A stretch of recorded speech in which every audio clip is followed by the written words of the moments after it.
और नमस्कार किसान भाइयों, आज इस वीडियो में हम आपको बताएंगे कि गेहूं की फसल में हमें पहली सिंचाई कब करनी चाहिए और पहली सिंचाई करने के बाद में हमें कौन कौन से खाद और उर्वरकों को मिलाकर डालना चाहिए जिससे हमारी गेहूं की फसल की बढ़वाल, फुटाव, हरियाली अच्छे से हो सके। आज इस वीडियो में मैं आपको ऐसे 3 खास उर्वरकों के बारे में बताऊंगा जिसको यदि आप गेहूं में पहली सिंचाई करने के बाद में डालेंगे तो आपके गेहूं के एक पौधे से अधिक कल्ले फूटेंगे। आपके गेहूं की ग्रोथ नंबर 1 होगी। आपके गेहूं की फसल का किसान भाइयों संपूर्ण विकास होगा। तो यह वीडियो काफ़ी इम्पोर्टेंट है, इसको पूरा जरूर देखिए। साथ ही यदि आप हमारे चैनल पर पहली बार आए हैं तो सब्सक्राइब करके बेल आइकन को जरूर दबाएं। तो आइए सबसे पहले जानते हैं कि हमें गेहूं की फसल में पहला पानी कब लगाना चाहिए। किसान भाइयों, आपने अक्सर सुना होगा कि गेहूं में पहला पानी 21 दिन पर लगाते हैं। तो आइए जानते हैं CRI स्टेज क्या होती है।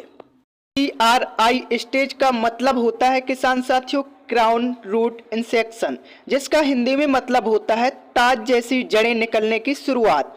अब जब गेहूं की फसल हमारी 20 से 25 दिन के आसपास की हो जाती है तो पुरानी जड़ें जो हैं खत्म होने लगती हैं और नई जड़ें निकलना शुरू हो जाती हैं। और यह जो जड़ें हैं किसान भाइयों, ज़मीन की सतह से 2 से 3 सेंटीमीटर तक निकलनी शुरू होती हैं और यह जो जड़ें हैं वह ताज क्राउन जैसी दिखती हैं, इसीलिए हम इसे CRI स्टेज कहते हैं।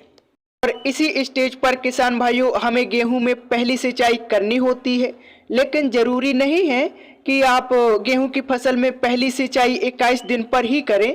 आप अपनी मिट्टी के अनुसार भी पहला पानी थोड़ा ऊपर नीचे करके लगा सकते हैं।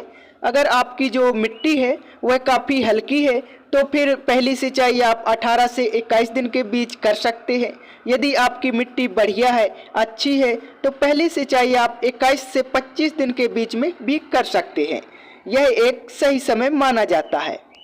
गेहूं में पहली सिंचाई करने के 2 से 3 दिन के बाद में आपको कुछ खास उर्वरकों को भी डालना है ताकि आपकी जो गेहूं की फसल है किसान भाइयों उसकी सभी ज़रूरतें पूरी हो सके और फसल आपकी जो है नंबर 1 बन के चल सके।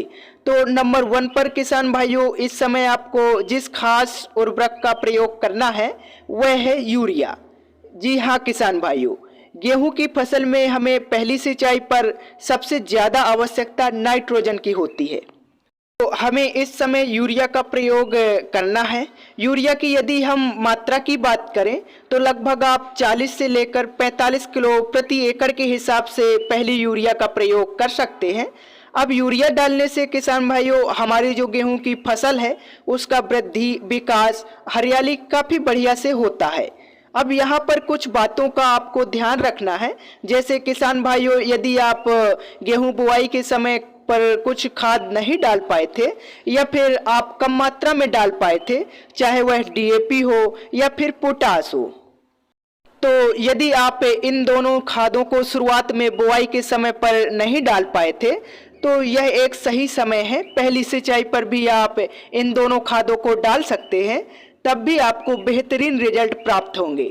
इसके बाद में किसान भाइयों हमें जो अगले उर्वरक का प्रयोग करना है पहली सिंचाई के बाद में, इसका नाम है सागरिका। अब जो सागरिका है किसान भाइयों, यह समुद्री शैवाल द्वारा निर्मित खाद है, एक ऑर्गेनिक। इसको डालने से किसान भाइयों हमारे मिट्टी में कोई नुकसान नहीं होता और इसमें किसान भाइयों सभी प्रकार के सूक्ष्म पोषक तत्व पाए जाते हैं जिनकी आवश्यकता इस समय हमारे गेहूं के पौधे को होती है।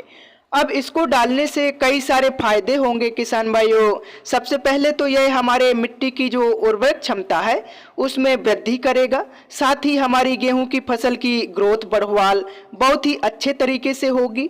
मिट्टी में पहले से जो पड़े तत्व हैं किसान भाइयों यह उनको भी क्रियाशील करता है, जिससे जो पहले से जो खादें हम डाल रखी हैं वह मिट्टी में दबी हुई है वह पुनः हमारे गेहूं के पौधे को प्राप्त होने लगेंगी।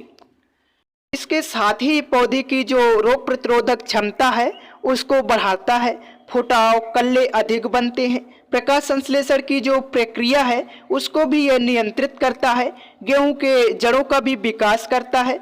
तो यह बेहतरीन खाद है, इसको आपको डालना है। मात्रा की बात करें तो लगभग आप 7 किलो प्रति एकड़ के हिसाब से सागरिका का उपयोग पहली यूरिया के साथ मिलाकर कर सकते हैं। नंबर 3 पर सबसे अंत में आपको पहली सिंचाई के बाद जिस खाद का प्रयोग करना है इसका नाम है जिंक। यदि किसान भाइयों आपने गेहूं की फसल में बुआई के समय पर जिंक का प्रयोग नहीं किया तो पहली सिंचाई पर आपको इसका इस्तेमाल जरूर करना चाहिए। जिंक का गेहूं की फसल में किसान भाइयों बहुत ही महत्वपूर्ण रोल माना जाता है। यदि हम जिंक की मात्रा की बात करें तो जो 33% वाली जिंक आती है आपको उसका उपयोग करना है। मात्रा आपको लगभग 7 किलोग्राम प्रति एकड़ के हिसाब से लेनी है। अब आपको इसको अलग से डालने की आवश्यकता नहीं है, आप सागरिका के साथ में यूरिया के साथ में मिलाकर प्रयोग कर सकते हैं। डालने के बाद में किसान भाइयों बहुत सारे फायदे होंगे। जैसे किसान भाइयों यह हमारे पौधे में ज़्यादा फुटाव, अधिक कल्लों की संख्या बढ़ाने में बेहद ज़रूरी है। यह गेहूं के पौधे की शक्ति एवं वृद्धि को बढ़ाता है, जिससे हमारा पौधा किसान भाइयों अच्छे से बढ़वाल करता है, ज़्यादा ग्रोथ करता है, अधिक मात्रा में फुटाव होता है। यह हमारी फसल में पीलापन दूर करता है। यदि आपकी जो फसल है दब रही होगी, थोड़ा कमज़ोर होगी, तो आपको यह बूस्ट करेगा, जिससे ग्रोथ अच्छे से होगी, अधिक मात्रा में फुटाव होगा। किसान भाइयों और हमारी गेहूं की फसल की संपूर्ण विकास के लिए जिंक काफ़ी ज़्यादा आवश्यक है। तो किसान साथियों, जब आप अपनी गेहूं की फसल में पहली सिंचाई करें उसके साथ में आपको इन तीनों खादों को मिलाकर जरूर डालना चाहिए। पहली यूरिया के साथ में फिर आपकी जो गेहूं की फसल है किसान भाइयों वह बहुत ही बेहतरीन ढंग से चलेगी। लोग पूछेंगे कि आपने क्या डाला है। तो अगर आपको हमारा यह वीडियो पसंद आया हो किसान भाइयों तो हमारे इस चैनल को सब्सक्राइब करें। धन्यवाद।